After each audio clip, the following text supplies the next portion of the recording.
ಬೆಂಗಳೂರು ಗ್ರಾಮಾಂತರ ಜಿಲ್ಲೆಯಲ್ಲಿ ನಡೆಯುತ್ತಿರುವ ಮತದಾರರ ಪಟ್ಟಿ ವಿಶೇಷ ಸಮಗ್ರ ಪರಿಷ್ಕರಣೆ ಪ್ರಕ್ರಿಯೆ ಕುರಿತು ದೇವನಹಳ್ಳಿಯ ಚಪ್ಪರದಕಲ್ಲು ಬಳಿಯ ಜಿಲ್ಲಾಡಳಿತ ಭವನದ ಜಿಲ್ಲಾಧಿಕಾರಿಗಳ ಕಚೇರಿ ಸಭಾಂಗಣದಲ್ಲಿ ನಿನ್ನೆ ಮಾಧ್ಯಮಗೋಷ್ಠಿ ನಡೆಯಿತು.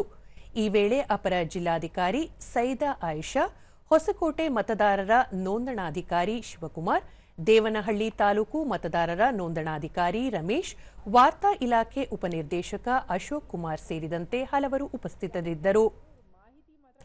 ಜಿಲ್ಲಾಧಿಕಾರಿ ಡಾ ಕೆಎನ್ ಅನುರಾಧ, ಜಿಲ್ಲೆಯ ಒಟ್ಟು 9,12,913 ಮತದಾರರ ಪೈಕಿ ಈವರೆಗೆ 99.82% ಗಣತಿ ನಮೂನೆ ವಿತರಿಸಲಾಗಿದೆ. 5,75,185 ಗಣತಿ ನಮೂನೆಗಳನ್ನು ಡಿಜಿಟಲೀಕರಣಗೊಳಿಸಿ 63.01% ಪ್ರಗತಿ ಸಾಧಿಸಲಾಗಿದ್ದು, ರಾಜ್ಯದ ಎಸ್ಐಆರ್ ಪ್ರಕ್ರಿಯೆಯಲ್ಲಿ ಜಿಲ್ಲೆ 6ನೇ ಸ್ಥಾನದಲ್ಲಿದೆ ಎಂದು ಮಾಹಿತಿ ನೀಡಿದರು. ಬೇರೆ ಬೇರೆ ಕಾರಣಗಳಿಂದ ನಾವು ಅವರನ್ನ ರೀಚ್ ಆಗಕ್ಕಾಗ್ತಾ ಇಲ್ಲ ಅನ್ನೋರು 76 ಜನ ಇದ್ದಾರೆ. ಅದು ಬಹಳ ಕಡಿಮೆ ಇದೆ ನಮ್ಮ ಜಿಲ್ಲೆಯಲ್ಲಿ ಕಂಪೇರ್ ಮಾಡಿಕೊಂಡ್ರೆ.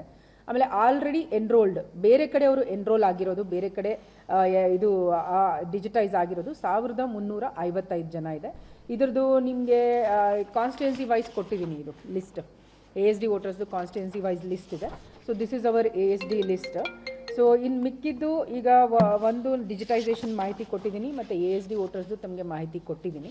ಅದು ಬಿಟ್ಟರೆ ಬೇರೆ ನಮ್ಮದು SIR ಅಲ್ಲಿ ಯಾವುದೇ ರೀತಿಯಾದಂತಹ ಕಂಪ್ಲೇಂಟ್ಸು ಇಲ್ಲ. ಎಲೆಕ್ಷನ್ ಕಮಿಷನ್ ಆಫ್ ಇಂಡಿಯಾಯಿಂದ ನಮಗೆ ದೂರುಗಳು ನಮಗೆ ಮೇಲ್ ಮೂಲಕ ಬರ್ತಾ ಇದೆ, ಅಲ್ಲಿಗೆ ಹೋಗಿರೋವಂಥದ್ದು. ಅದನ್ನು ನಾವು ಪ್ರಯಾರಿಟಿ ಮೇಲೆ ಅಟೆಂಡ್ ಮಾಡ್ತಾ ಇದ್ದೀವಿ. ನಮ್ಮ EROಗಳು ಅಲ್ಲಿ ಹೋಗಿ ಖುದ್ದು ಪರಿಶೀಲನೆ ಮಾಡಿಬಿಟ್ಟು ಅದನ್ನು ಕಂಪ್ಲೇಂಟ್ಸ್ ನಾವು ಅಪ್ಲೋಡ್ ಮಾಡ್ತಾ ಇದ್ದೀವಿ.